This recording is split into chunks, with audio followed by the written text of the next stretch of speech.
할렐루야. 만나서 반갑습니다. 오늘도 이 자리에 함께 해주신 모든 성도님들을 사랑하고 축복합니다. 제가 기도하고 수요 오전 예배 시작하도록 하겠습니다. 기도하겠습니다. 주님 감사합니다. 정말 감사합니다. 나의 고민, 나의 걱정, 우리들의 고민, 우리들의 걱정 아버지께서 해결하시고 아버지께서 책임져 주셔서 감사합니다. 하나님, 또 한 주 동안 살아오면서 이 고민과 걱정을 나의 힘으로 해결하려고 많은 시간을 보냈습니다. 아버지께 의지하기보다 내가 어찌 해결해 보려고 노력하였습니다. 하나님, 이런 부족하고 나약한 모습 다시 한번 주 앞에 내려놓고 나아갑니다. 다시 한번 깨닫고 주 앞에 내려놓고 나아갑니다. 주님, 언제나 동행하시고 언제나 함께하여 주시옵소서. 주님 정말 사랑합니다. 감사합니다. 예수님의 이름으로 기도드렸습니다. 아멘. 우리 다 함께 찬양하도록 하겠습니다. 지금 우리가 주님 안에 하나가 되어 바로 주님이 원하시는 뜻대로 주님의 크신 영광 높이는 노래가 되어 온 세상을 처음부터 찬양하시겠습니다. 지금 우리가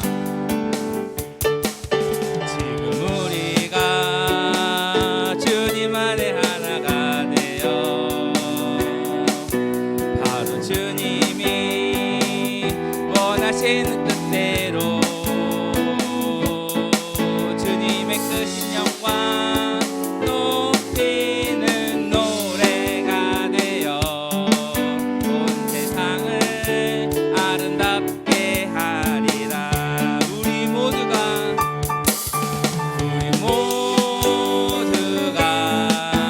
주를 노래하는 아름다운 소리로 하나가 되어 바로 이곳을 더욱 아름답게 하리라. 우리 다 함께 처음부터 찬양하시겠습니다. 지금 우리가 주님 안에 하나가 되어 바로 주님이 원하신 뜻대로 주님의 크신 영광 높이는 노래가 되어 온 세상을 처음부터 찬양하시겠습니다. 지금 우리가 주님 안에 하나가 되어 바로 주님이 원하시는 뜻대로 주님의 크신 영광 높이는 노래가 되어 온 세상을 아름답게 하리라. 우리 모두가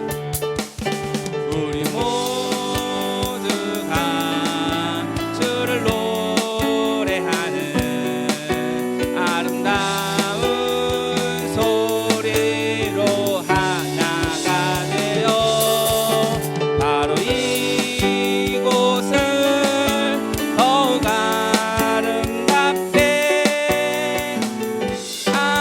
우리 모두가 찬양하시겠습니다. 우리 모두가 주를 노래하는 아름다운 소리로 하나가 되어 바로 이곳을 더욱 아름답게 하리. 예수 이름이 온 땅에 예수 이름이 온 땅에 퍼져가네. 잃어버린 영혼 예수 이름 그 이름 듣고 돌아오네. 예수님 기뻐 노래하시리. 잃어버린 영혼 돌아올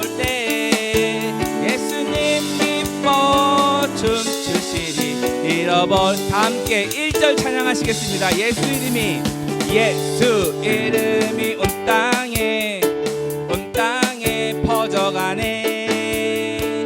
잃어버린 영혼 예수 이름, 그 이름 듣고 돌아오네. 예수님 기뻐 노래하시리. 잃어버린 영혼 돌아올 때 예수님 기뻐 춤추시리.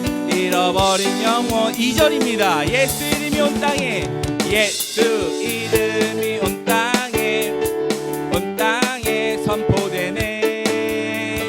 하나님의 나라 열방 중에 임하시네.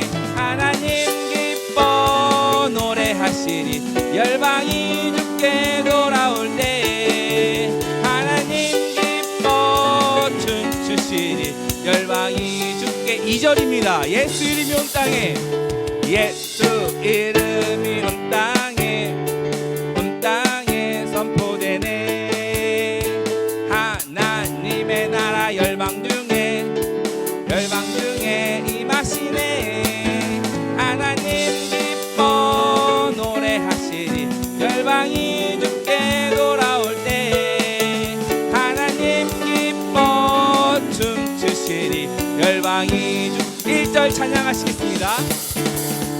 예수 이름이 온 땅에 퍼져가네. 잃어버린 영혼 예수 이름, 그 이름 듣고 돌아오네. 예수님 기뻐 노래하시리. 잃어버린 영혼 돌아올 때 예수님 기뻐 춤추시리. 예수님 기뻐 춤추시리. 잃어버린 영혼 돌아올 때 예수님 기뻐 춤추시리. 마지막입니다. 예수님 기뻐 노래하리. 예수님 기뻐 노래하시리. 잃어버린 영혼 돌아올 때 예수님 기뻐 춤추시리. 잃어버린 영혼 돌아올 때. 주님께 감사의 박수 올리겠습니다. 주님 정말 감사합니다.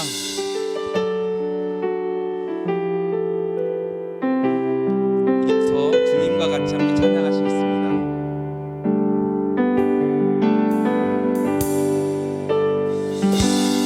주님과 같이 내 마음 만지는 분은 없네. 오랜 세월 찾아 난 알았네. 내겐 주밖에 처음부터 찬양하시겠습니다. 주님과 같이, 주님과 같이 내 마음 만지는 분은 없네. 오랜 세월 찾아 난 알았네. 내겐 주밖에 없네. 주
못해도 나 표현하리라. 다 고백 못해도 나 고백하리라. 나 알 수 없어도 나 알아가리라. 다 닮지 못해도 나 닮아가리. 처음부터 찬양하시겠습니다. 다 표현 못해도 나 표현하리라.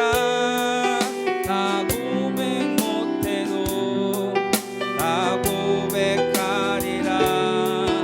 다 알 수 없어도 나 알아가리라.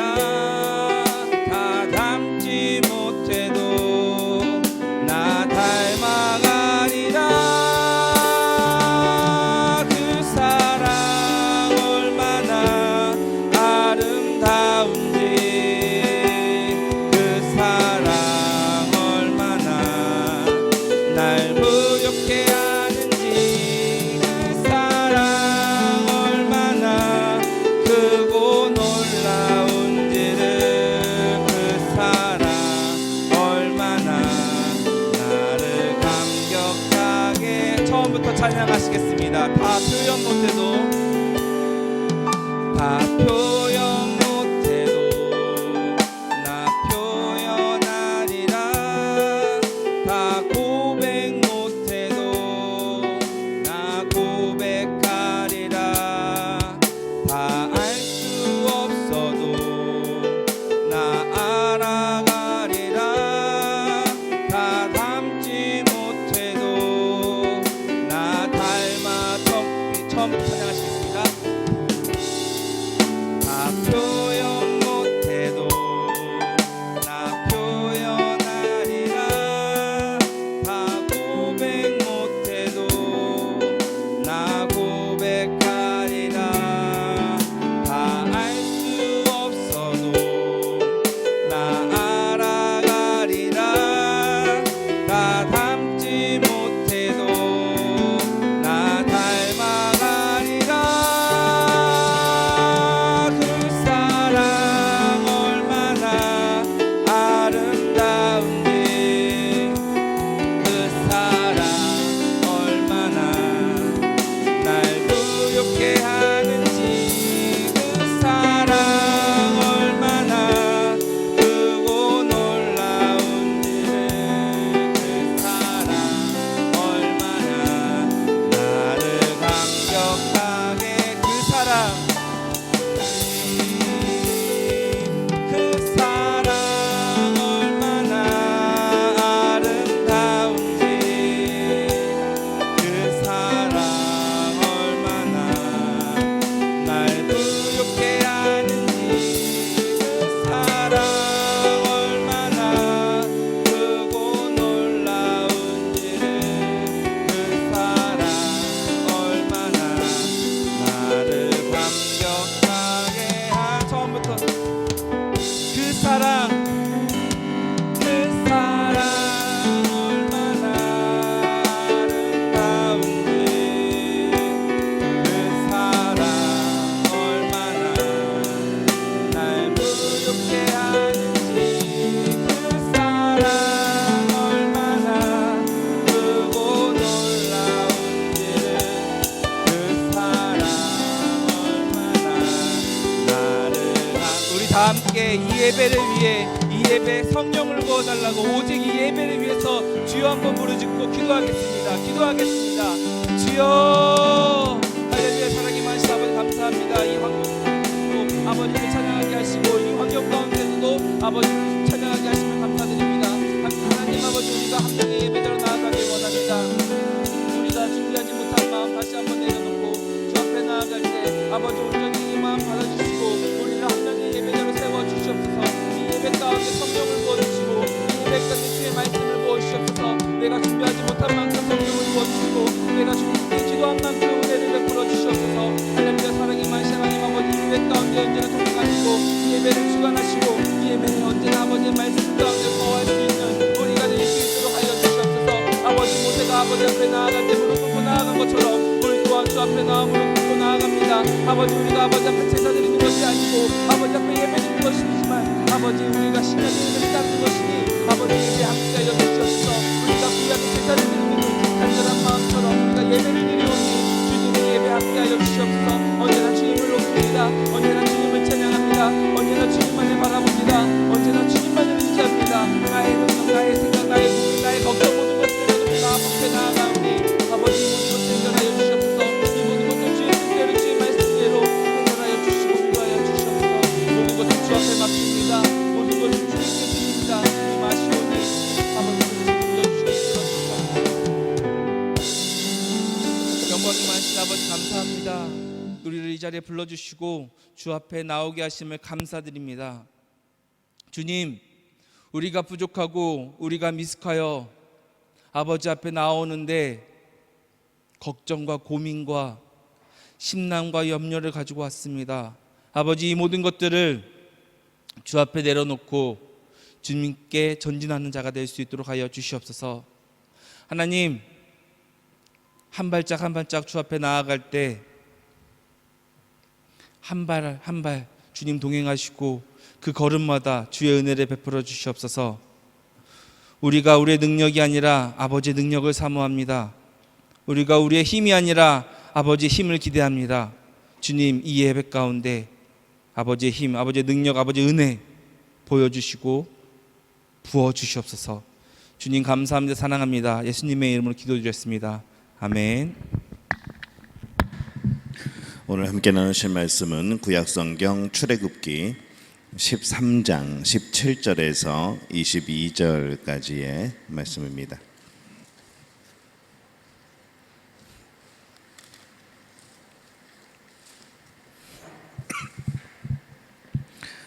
출애굽기 13장 17절에서 22절까지 우리 한 목소리로 함께 봉독하겠습니다. 바로가 백성을 보낸 후에 블레셋 사람의 땅의 길은 가까울지라도 하나님이 그들을 그 길로 인도하지 아니하셨으니 이는 하나님이 말씀하시기를 이 백성이 전쟁을 하게 되면 마음을 돌이켜 애굽으로 돌아갈까 하셨습니다.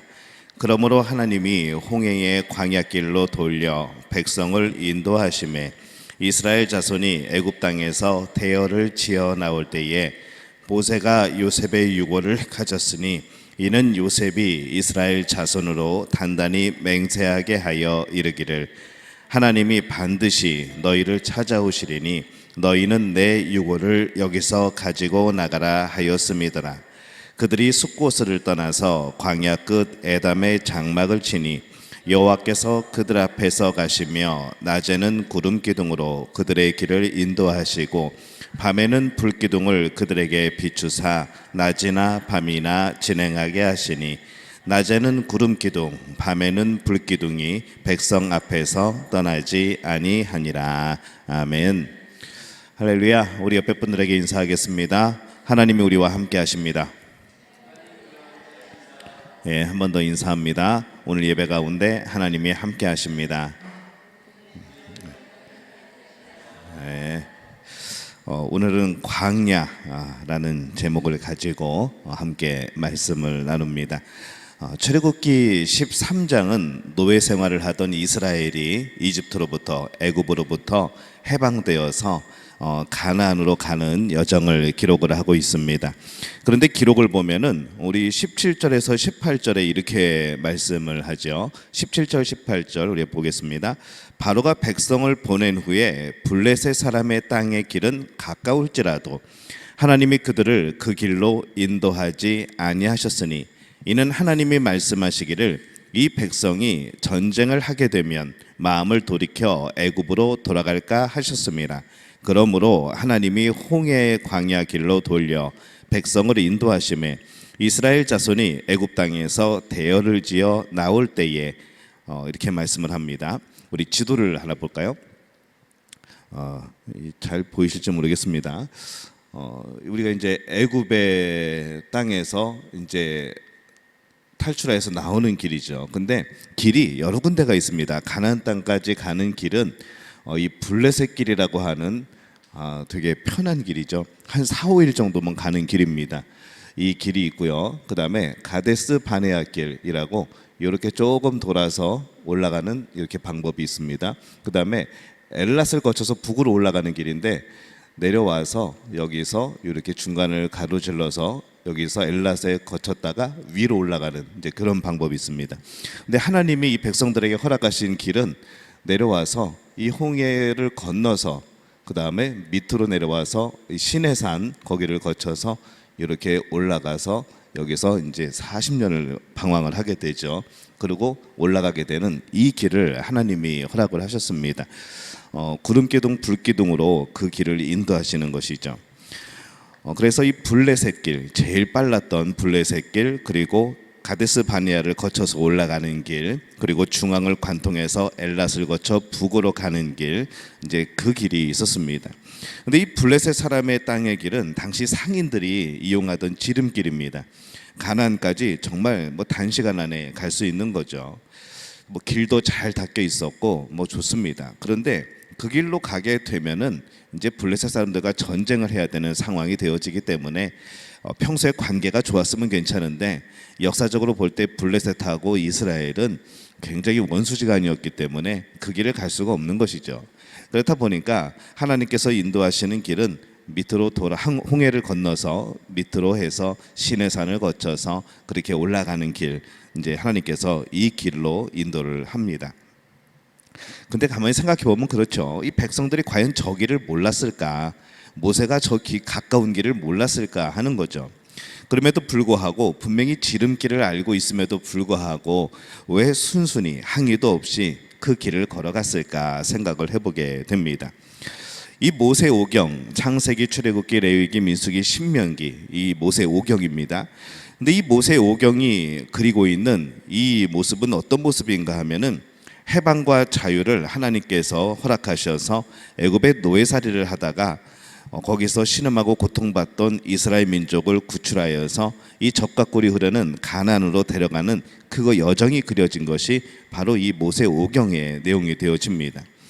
근데 뜻밖에도 이 출애굽기에는 하나님께서 이스라엘을 이 애굽 바로 왕의 압제로부터 속량하신 뒤에 바로 가나안으로 데려가시는 것이 아니라 광야로 인도하시는 이제 그런 모습을 우리가 발견하게 되는 것이죠. 그래서 이스라엘이 이 가나안 땅까지 가는 여정은 광야로부터 나오는 것이 아니고 광야로 들어가는 그런 여정이 되어집니다. 우리 사진 하나 볼까요? 네, 저기가 이제 신광야라는 곳입니다.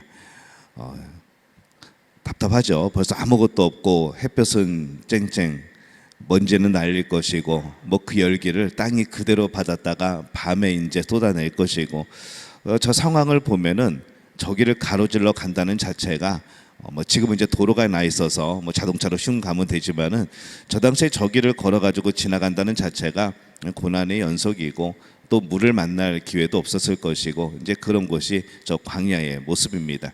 그냥 좀 숲이라도 있고 나무라도 있으면 그늘이라도 있을 텐데 그냥 저 모습 저대로가 지금 광야의 모습 그대로입니다. 그래서 우리가 보통 광야 그러면은 괴로움, 고생 뭐 이제 그런 것을 뜻하게 되어지죠. 좀 문제가 있어 보입니다. 왜 저런 곳으로 인도를 하셨을까?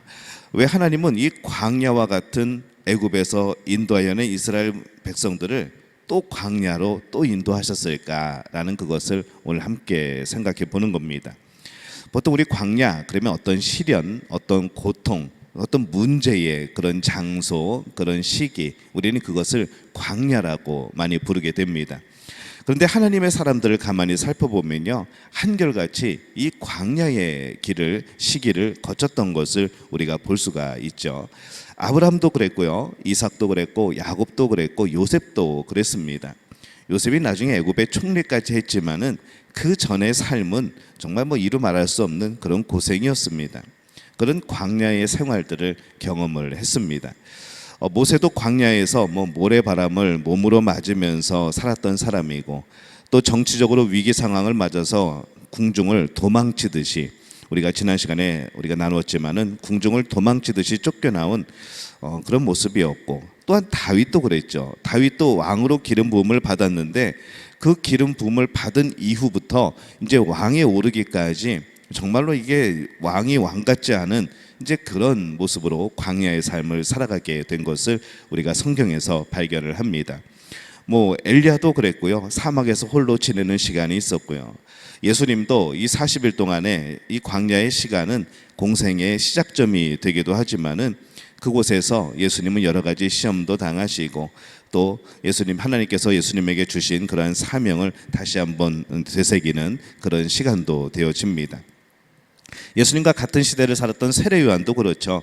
그가 외치는 소리는 이 광야에서 외치는 소리였습니다. 바울의 회심도 이 아라비아 사막에서 영적으로 훈련과 연단을 받게 되는 그런 시절이 있었고, 그가 그 이후에 흔들림 없는 사역을 또 삶을 그가 이것을 토대로 하여서 살아갔던 것을 우리가 보게 되어집니다. 근데 이것으로 끝나는 것이 아니고요. 이 초대 교회의 교부들 그리고 수도사들, 이 사람들은 사막을 오가면서 뭐 사막 가운데에 수도원을 세워놓고 거기서 하나님을 만나고 거기서 훈련을 받고 평생을 또 사막에서 지내는 그런 사람들, 또 하나님을 경험하기를 원하는 그런 시도들을 많이 했던 것을 우리가 봅니다. 하지만 우리가 이 장소의 이동, 익숙한 곳에서 낯선 광야로 나오는 이 지리적인 장소의 이동보다 더 중요한 것은 이들이 광야를 지나면서 이들이 광야 생활을 하면서 정말 변화된 것은 무엇인가 하면은 환경이 아니고 그들의 마음이었다는 것이죠. 마음이 변할 때 비로소 우리는 새로운 그런 자유 또 새로운 해방을 맞이하게 됩니다. 그들이 애굽에서 나왔지만은 이 광야 생활 속에서 늘 마음에 두었던 것이 과연 무엇이었을까 생각을 해보는 것이죠. 애굽에서 정말 그 고생을 했는데도 불구하고 이 광야의 그런 척박한 땅을 보면서 이들이 처음에는 애굽을 그리워합니다. 그 노예 생활이 뭐가 그립겠습니까? 거기서 먹었으면 얼마나 잘 먹었겠습니까? 근데 이 생각의 이 혼란함이, 사람의 생각의 왜곡이 얼마나 심한지 노예로 있을 때, 애굽에 있을 때는 잘 먹었다고 그들은 기억을 하는 것이죠. 기억의 오류입니다. 그곳에서는 편하게 있었다고 생각을 하죠. 이것도 굉장한 기억의 오류이죠. 근데 그들의 마음이 변화되기 시작합니다. 그래서 광야는 우리의 환경과 우리의 그런 겉모습이 변하는 것이 아니고 우리의 마음이 변해지는 그러한 시기이고 그러한 장소가 되어집니다. 불편하고 불확실하죠. 이것이 점점 더 높아지는 것이 광야 생활입니다. 아무것도 없는 광야를 통해서 하지만 우리가 얻을 수 있는 것이 무엇인가 생각해 보면은 우리가 그동안 왜곡되게 가지고 있었던 가치관들이 바뀌어지게 됩니다. 이 세상이 주는 기준들, 이 세상이 주는 가치관들을 우리가 가지고 살아가면서 그것에 익숙하게 당연히 이 세상을 살아가면서 이런 것쯤은 이루어놔야 돼, 이런 것쯤은 우리가 가지고 있어야 돼, 이런 것쯤은 우리가 꼭 해야 돼 하는 이 세상의 가치관들이 가끔 우리가 성경 앞에서 보면은 그게 참 하나님이 기뻐하시지 않는 일들이었고 하나님이 원하시지 않는 길들이었다는 것을 발견하게 되어지는 것이죠. 우리는 너무나도 세상의 가치관에 물들어 살아가고 있습니다. 우리가 뭐 살아가면서 우리는 그런 분들 없겠지만은 뭐 교회 다니면서도 손 없는 날, 이사할 때 손 없는 날 찾는 분들 굉장히 많습니다. 그래서 뭐 그런 날에 특별히 이렇게 언젠가 손 없는 날이 언젠가 물어보고 그때 이제 막 이사를 하시는 권사님, 그런 집사님, 안수 집사님들도 꽤 많이 봤는데 저희는 항상 이사할 때에 손 있는 날을 찾아다닙니다.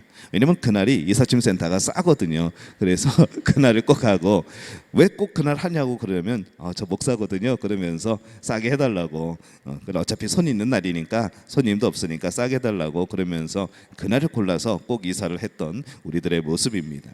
우리도 알게 모르게 그런 마음들이 있다는 것이죠. 근데 이 광야에서 우리가 얻는 것은 무엇인가 하면은 이 세상의 가치관에서 벗어나서 하나님의 가치관, 하나님 나라의 가치관으로 변화되어지는 과정이 이 광야에서 우리에게 벌어지는 사건이고 우리의 변화라는 겁니다. 그동안 내가 추구했던 것들이 다 물거품 같은 것이었던 것을 발견하게 되었을 때, 그것이 그냥 하나의 그림자 같은 것임을 발견하게 되었을 때 우리는 그러면 진짜가 무엇인가, 우리는 진리가 무엇인가, 이것을 찾아가게 되고 거기서 우리는 하나님을 만나게 되어지는 그런 역사를 경험하게 되어지는 것이죠. 그리고 무엇보다도 자신의 존재가 하나님 앞에 홀로 서 있게 됩니다.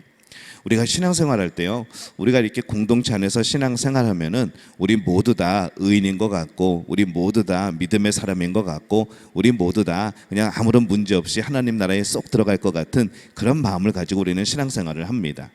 하지만은 우리는 꼭 어떤 과정이 하나가 필요한데, 하나님과 나 홀로 만나는 과정이 꼭 필요합니다.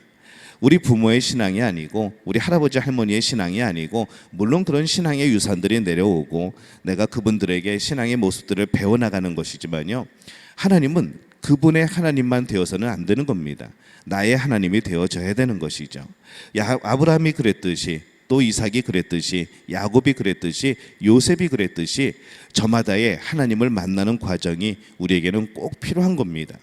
그래서 우리 친구들에게 날마다 물어보죠. 너 하나님을 만났니? 예수님을 만났니? 하나님은 너에게 어떠한 분이니? 계속 물어봅니다. 여러분들에게도 시도 때도 없이 수없이 물어보게 될 겁니다.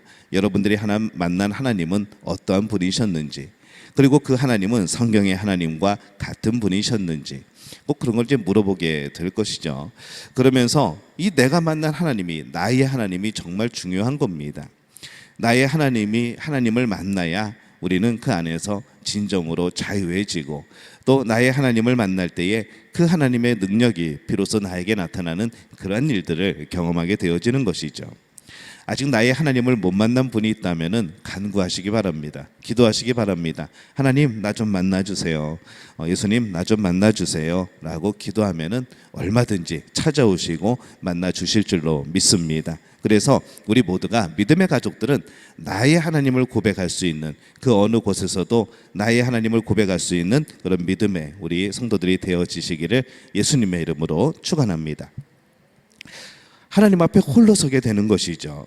하나님 앞에 홀로 서게 되면은 어떨까요? 두려운 마음이 일단 있겠죠. 그러면서 하나님이 나에게 주시는, 하나님의 그런 주시는 사명들과 또 나에게 주시는 여러 가지 그런 삶의 해석들과 이런 것들이 주어지게 되겠죠. 그리고 내가 어떻게 살기를 원하는가, 그 모습도 하나님이 깨닫게 하시고 또 말씀해 주실 겁니다. 우리가 그 순간을 경험해야 되는 겁니다. 이것이 광야가 주는 축복이고 능력인 것이죠. 그래서 하나님은 우리를 때때로 광야로 인도하십니다. 광야는 우리를 죽이는 공간이 아니고 오히려 죽어가는 우리를 살리는 공간이 되어지죠. 지름길이 아닌 험한 광야, 출애굽하면서 기대했던 순탄하고 편안한 길이 아니라 낯설고 험한 사막으로 들어섰을 때 이스라엘 백성들이 얼마나 당황을 했을까 생각을 해보게 됩니다. 절망하겠죠. 드디어 우리가 애굽에서 벗어나는구나, 하나님이 우리를 약속의 땅으로 인도하시는구나 하고 첫 발걸음을 띄었는데, 뒤에서는 군대가 죽이려고 달려오고, 앞에는 바다가 있고, 또 바다를 하나님의 능력으로 건넜는데 그새 잊어버리고 앞에 펼쳐지는 아까 사진과 같은 그 광야의 모습처럼 저기를 지나가야 되고, 뭐 먹을 것도 없고 그런 상황에 처했을 때 이 백성들이 얼마나 충격이었을까, 절망했을까 생각을 해보게 됩니다. 근데 그런 이스라엘 백성들이 이 광야를 들어서자마자 하나님을 만나게 되어지죠. 낮에는 구름 기둥, 밤에는 불기둥으로 하나님이 동행을 하시는 겁니다.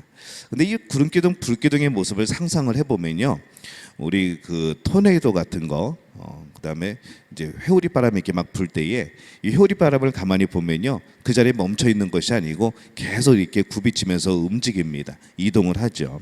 이 당시에 구름 기둥이 그렇지 않았을까 생각을 해보게 됩니다. 또 불기둥도 그 자리에 가만히 서가지고 그냥 원기둥처럼 그렇게 타오르지는 않았겠죠.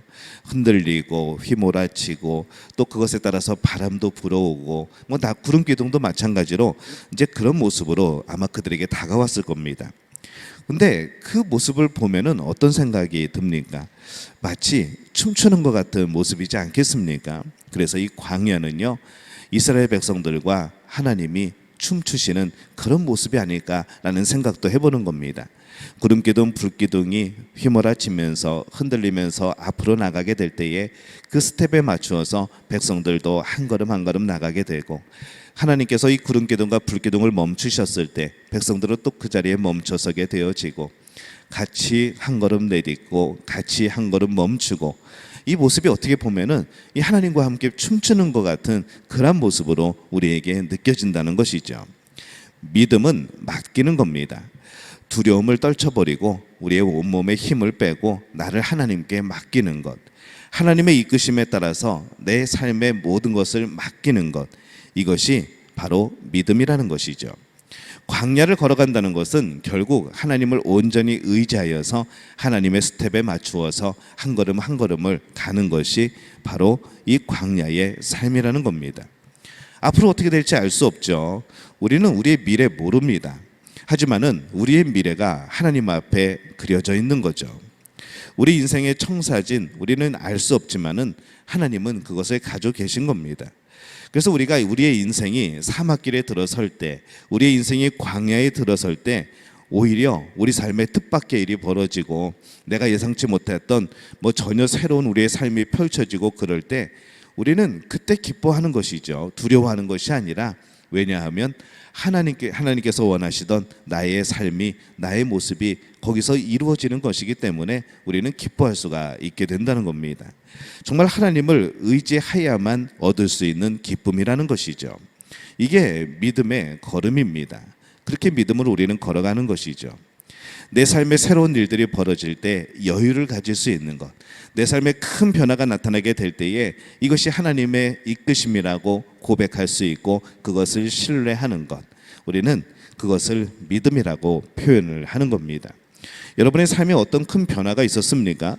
여러분의 삶에 예상치 못했던 큰 사건들이 있었고 내 삶을 180도 바꾸는, 내 삶을 또 전혀 다른 방향으로 인도하는 그런 일들을 경험하셨다면 여러분들은 하나님과 함께 춤을 추면서 앞으로 나가고 있다는 것을 기억하시기를 예수님의 이름으로 축원합니다. 에드웬 마크햄이라는 사람이 이런 시를 썼습니다. 커다란 참나무가 바람을 견뎌낼 때면 가지는 새로운 아름다움을 들이마시고 줄기는 바람 쪽으로 더 깊이 뿌리를 내린다. 터지는 슬픔을 아는 영혼만이 터지는 환희를 알 수 있다. 슬픔은 마음의 기쁨의 자리를 넓혀주기 위해 찾아오는 것이다. 시가 굉장히 멋있습니다. 굉장히 단어가 어려운데 저는 이 부분이 제일 마음에 듭니다. 슬픔은 마음의 기쁨의 자리를 넓혀주기 위해 찾아오는 것이다.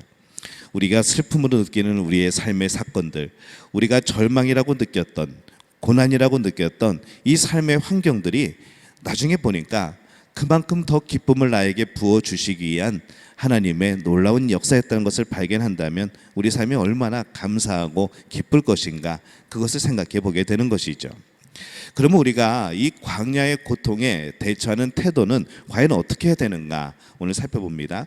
이 헨리 나우엔이요, 시편 30편 11절을 우리가 착안하여서 춤추시는 하나님이라는 책을 썼습니다. 그래서 그 춤추시는 하나님의 그런 책의 내용을 보면은 이 하나님과 더불어 살아가면서 하나님이 이끄시는 대로 살아가는 모습을 그리고 있죠. 우리 시편 30편 11절 말씀 함께 읽어봅니다. 주께서 나의 슬픔이 변하여 내게 춤이 되게 하시며 나의 베옷을 벗기고 기쁨으로 띄우셨나이다. 아멘. 내게 춤이 되게 하시며, 우리의 삶이 춤이라는 것이죠. 하나님과 함께하는 춤. 그게 절망이겠습니까? 하나님과 함께 춤추는 게, 이건 기쁨인 것이죠. 내 모든 아픔과 고통들을 하나님과 춤추면서 잊어버리고 슬픔이 변하여 기쁨의 춤을 추게 되어지는 것, 이것이 하나님이 우리에게 주시려고 하시는 놀라운 복이라는 겁니다. 하나님은 나의 슬픔이 변하여 춤이 되게 하시는 분입니다. 그 하나님은 우리가 고통 앞에 주저앉기를 원하지 않으시죠. 그렇다면 나의 슬픔과 고통이 춤이 될 수 있도록 우리가 그 고통을 대하는 태도를 바꿔야 되는 겁니다. 그래서 이 고통을 대하는 데 있어서 중요한 태도는 나의 고통을 어떻게 나의 성장과 배움의 기회로 삼을 것인가, 여기에 이제 초점을 맞춰야 되는 것이죠. 고난은 사력을 다해서 피해야 될 불청객이나 저주가 아닙니다. 더 깊고 더 하나님을 경험하는 온전한 삶으로 나아가는 길이 되어지는 것이죠. 이 고통이 주는 값진 교훈에 귀를 기울일 수 있어야 됩니다. 우리는 나의 고통을 통하여서 이웃의 고통을 알게 됩니다. 내가 힘들지 않았을 때는 몰랐던 것들이 내가 힘듦을 통하여서 그때 그분도 그렇게 힘들었겠구나 라고 생각하게 되어지는 것이죠. 하나님의 고통과 연결하는 법을 배우게 되는 겁니다. 그래서 내 중심의 자아가 아니라 너 그리고 우리, 이것이 연결되는 그런 자아가 성숙함이 이루어지는 것이 바로 이 과정이라는 것이죠. 우리는 경험해보지 못하면 남의 고통 이해하지 못합니다. 누군가 어려움을 당했을 때 그것을 경험해보지 못한 사람들은 완벽하게 이해할 수가 없습니다. 내가 그런 경험이 있다고 한다면 그를 이해할 수 있겠죠. 하지만 내가 먼저 그런 경험을 했다고 해서 그것이 나의 교만이나 나의 그런 내 주장이가 그렇게 될 수는 없는 겁니다. 그 사람을 이해하는 데 도움이 되어지는 것이죠. 그렇게 나의 고통이 이웃과 하나님과 연계될 때에 비록 고통이 줄어들거나 경감되지는 않는다고 할지라도 우리는 함께 나눔으로 인하여서 서로 위로할 수 있고 격려할 수가 있게 되어집니다. 마귀의 사전에는 연약하다, 내려놓다, 엎드리다, 울다, 애통하다, 슬프다, 이런 정감 어린 단어들이 없습니다. 이게 마귀가 많이 쓸 것 같은 단어인데 이런 단어는 오히려 하나님의 사람들이 쓰는 단어입니다. 연약한 것, 내려놓는 것, 엎드리는 것, 우는 것, 애통하는 것, 슬픈 것. 왜 그런가 하면요, 이것이 전부 다 하나님 앞에서 하는 행동들이기 때문에 그렇습니다. 하나님 앞에 연약함을 고백하는 거죠. 하나님 앞에 내려놓는 겁니다. 하나님 앞에 엎드리는 거죠. 하나님 앞에서 울고 애통하는 겁니다. 하나님 앞에서 슬퍼하는 겁니다. 이 모두가 뭘까요? 기도라는 것이죠. 하나님을 신뢰하기 때문에 하는 기도. 그래서 이 마귀는 이런 단어를 굉장히 싫어합니다. 그리고 마귀가 이 단어를 쓸 때는 어떻게 쓰는가 하면은 나 혼자 연약해서 주저앉는 거죠. 내 모든 걸 체념하고 내려놓는 겁니다. 그냥 내 상황에 그냥 엎드려 버리는 겁니다. 내가 처해진 그런 모든 고난 때문에 울어버리고 애통하는 거죠. 그냥 그것을 슬퍼하는 겁니다. 나 혼자 이 단어를 쓰게 되면은 그것은 마귀가 좋아하는 단어가 되어집니다. 하지만 하나님 앞에서 이 단어를 쓰게 되어지면은 그것은 기도가 되어진다는 것이죠. 우리의 고통과 예수님의 고난은 너무나도 밀접하게 연결이 되어 있습니다. 그래서 우리는 슬픔의 한복판에서 예수님을 발견하는 겁니다. 그래서 우리는 슬픔의 한복판에서 하나님의 은혜를 발견하는 것이죠. 고통 속에 우리의 영광이 숨어 있는 겁니다. 우리가 고통의 광야를 헤맬 때에 그 광야는 하나님과 함께하는 그런 춤의 장소가 되는 거죠. 고통의 광야는 작은 자아에서 하나님의 넓은 은혜로 이어지는 그러한 과정이 되어지고, 또 믿음으로 기도함으로 우리는 춤추시는 하나님과 연결되어지고 하나님의 스텝에 맞추어서 발걸음을 옮기며 우리의 인생을 살아가게 되는 겁니다. 그래서 광야에서 나오는 출구는 어딘가 하면은 믿음의 기도라는 겁니다. 춤추듯이 하나님의 발걸음을 따라가다 보면은 그 인도하심에 결국엔 출구로 나오게 되는 겁니다.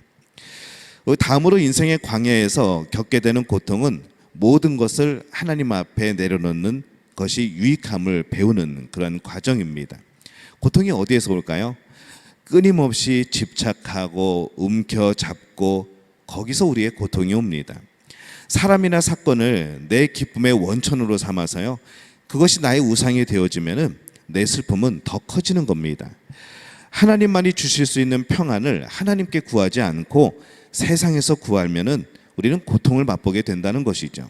왜냐하면 세상에서 우리가 잡고 싶어하는 것들은 잡혀지지 않거든요. 잡을 수가 없는 것들입니다. 그게 모든 것이 하나님 안에 있는데 세상에서 잡으려고 하니까 고통이 되어지고 내 마음대로 안 되어지고 우리는 거기서 절망하게 되어지는 것이죠. 그래서 하나님 앞에서 오히려 모든 것을 내려놓는 겁니다. 자기 정체성, 내 통제력조차도 하나님 앞에 내려놓으면은 하나님이 인도하신다는 겁니다. 그래서 시편 16편 2절에는 이렇게 말씀을 합니다. 우리 함께 읽어볼까요? 내가 여호와께 아뢰되 주는 나의 주님이시오니 주 밖에는 나의 복이 없다 하였나이다. 이렇게 말씀을 합니다.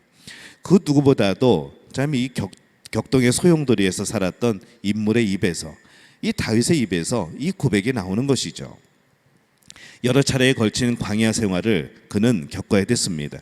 한 번만 광야에 나간 게 아니라 수없이 쫓겨다녔고, 또 괜찮다 싶다가 또 광야로 쫓겨났고, 그냥 미친 척하면서 살아남아야 됐고, 또 한때 한편이었던 자기를 따랐던 사람들이 자기를 죽이려고 쫓아오고, 뭐 이런 말도 안 되는 광야를 수없이 많이 겪었던 사람의 입에서 나오는 고백이 내가 여호와께 아뢰되 주는 나의 주님이시오니 주 밖에는 나의 복이 없다 하였나이다 라는 고백이라는 것이죠. 저는 이 고백이 우리의 고백이 되어지시기를 예수님의 이름으로 축원합니다. 우리 인간의 삶은 존재지향적인 삶 그리고 소유지향적인 삶으로 우리가 구별할 수가 있습니다. 그냥 존재냐 소유냐 그거죠. 하나님과의 관계에 중점을 둘 것인가 인간관계에 중점을 둘 것인가 우리는 이 양방향을 살아갈 수밖에 없다는 겁니다. 우리가 폭력적이 되는 이유는요, 상대가 나에게 줄 수 있는 것보다 더 많은 것을 내가 기대하고 있기 때문에 그렇습니다. 상대방이 줄 수 있는 것은 요만큼인데 나는 이만큼을 그 상대방한테 받아내려고 하면 어떻게 해야 되는가 하면은 어떤 폭력이라는 방법을 쓸 수밖에 없다는 것이죠. 하나님이 주실 수 있는 것을 사람에게 찾고 그를 신으로 만들고 내가 원하는 것이 그에게 나오지 아니하면 내 자신은 뭐가 되는가 하면은 마귀가 되어지는 겁니다. 저는 이 표현이 참 마음에 와닿는 것 같습니다. 사람을, 이게 신이 아닌데 사람을 나의 어떤 신으로 세워놓고 내가 그에게 요구를 하고 그가 능력이 없어서 나에게 주지 못할 때 나는 마귀가 되어서 그 사람을 괴롭히게 되어지는 것. 그래서요, 여러분 저에게 너무 많은 것을 기대하지 마시기 바랍니다. 저를 너무 높게 생각하지 마시고 저는 다 할 수 있다고 생각하지 마시고 저도 사람이고 하나님 앞에서 연약한 존재거든요. 그러니까 저를 신으로 세워놓고서 저에게 뭘 요구하면은 제가 줄 수 없습니다. 그러면 여러분은 저에게 마귀가 되어질 수 있다는 것이죠. 우리는 이 구조를 잘 이해를 해야 됩니다. 우리가 서로에게 그럴 수 있다는 것이죠. 그래서 우리는 서로를 신뢰하는 것이 아니고 서로를 사랑하는 겁니다.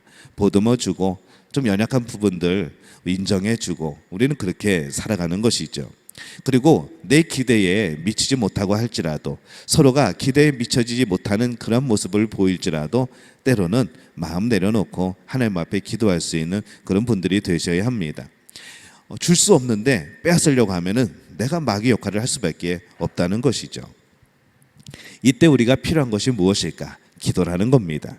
그 기도는 하나님을 잠잠히 기다리는 거죠. 내 힘으로 어찌할 수 없는 부분을 하나님의 손에 맡기는 겁니다. 그리고 조용히 하나님의 음성에 귀를 기울여서 이 하나님이 우리에게 속삭여 주시는 이 말씀을 듣는 것이 그 기도의 모습이라는 거죠. 다른 사람이 너를 좋아하던 안 하던 너의 일이 잘 되었던 되지 않았던 나는 너를 사랑한다. 너는 내 것이다. 내가 너의 안에 사는 것처럼 너도 내 안에 살아라. 이것이 하나님이 우리에게 주시는 그런 말씀이라는 겁니다. 그래서 이 광야의 고난은 소유지향적인 삶에서 존재지향적인 삶으로 전환되어지는 내가 집착하는 것을 내려놓는 강력한 힘을 가지고 있는 것이죠. 자, 세 번째입니다. 고통은 신앙적인 성숙을 가져다 준다는 것을 늘 기억을 해야 됩니다. 이 광야의 고통은 신앙을 성숙하게 합니다. 신앙의 성숙은요, 하나님의 인도하심을 따르려는 마음입니다. 아이처럼 순진하게 하나님을 따르는 마음을 갖는 것이죠. 몸에서 힘을 빼고 기꺼이 하나님의 이끌리심을 받는 겁니다. 우리 골프 대회 했지만은 잘 치려고 하다 보니까 계속 팔에 힘 들어가고 몸에 힘 들어가고 평소에 연습할 때는 그래도 부드럽게 힘 빼고 정말 힘 빼라는 소리를 정말 수도 없이 많이 들었는데 막상 필드에서는 힘이 안 빠지더라고요. 왜냐하면 잘 치고 싶으니까, 멀리 치고 싶으니까. 근데 이 욕심이 계속 우리의 힘을 들어가게 하고, 근데 이 모습을 보면요, 우리의 신앙생활이 이런 모습이라는 것이죠. 뭔가 잘해보려고 너무 힘을 주는 것이죠. 하나님이 주시는 힘과 능력과 마음이 아니라 내 마음으로, 내 힘으로 어떻게 하나님의 일을 해보려고 하는 것이죠. 그러다 보니까 무리수를 두게 되고, 그러다 보니까 혼란스럽게 되어지고, 안 되면은 왜 안 되는가? 그 원인을 나에게서 찾지 않고 다른 데서 찾아가게 되고, 그러면 결국에 우리는 또 서로를 향해서 그렇게 마귀짓을 하게 되어지는 그런 결론이 또 나오게 된다는 겁니다. 신앙의 성숙은요, 하나님이 내 스케줄과 내 계산에 맞추셔야 한다는 기대를 벗어버리는 겁니다. 내 스케줄에 맞춰서 하나님이 살아가신다는 것, 존재한다는 것을 버리는 겁니다. 신앙의 성숙은 하나님의 스케줄대로, 하나님의 스텝대로 내가 살아가는 겁니다. 자꾸 내가 하나님을 넘어가려고 하면요, 스텝이 맞지 않고 하나님의 발을 밟게 되어 있습니다. 성령의 스케줄에 맞춰지지 않고 내 스텝에 맞춰서 성령님을 이용하려고 하면은 나는 마음이 급한 거죠. 그러면 성령님의 발을 밟을 수밖에 없다는 겁니다. 다음에 일어난 일을 정확하게 알려고 조바심 내지 마시기 바랍니다. 집착하지 말고 하나님의 음성, 내가 너의 삶을 인도하고 있음을 믿어라 라는 이 말씀을 늘 기억하고 살으라는 것이죠. 하나님께 기회를 드려야 됩니다. 여러분들은, 우리는 하나님에게 너무 기회를 안 줍니다. 성령님이 일하실 수 있는 기회를, 여지를 안 주는 것이죠.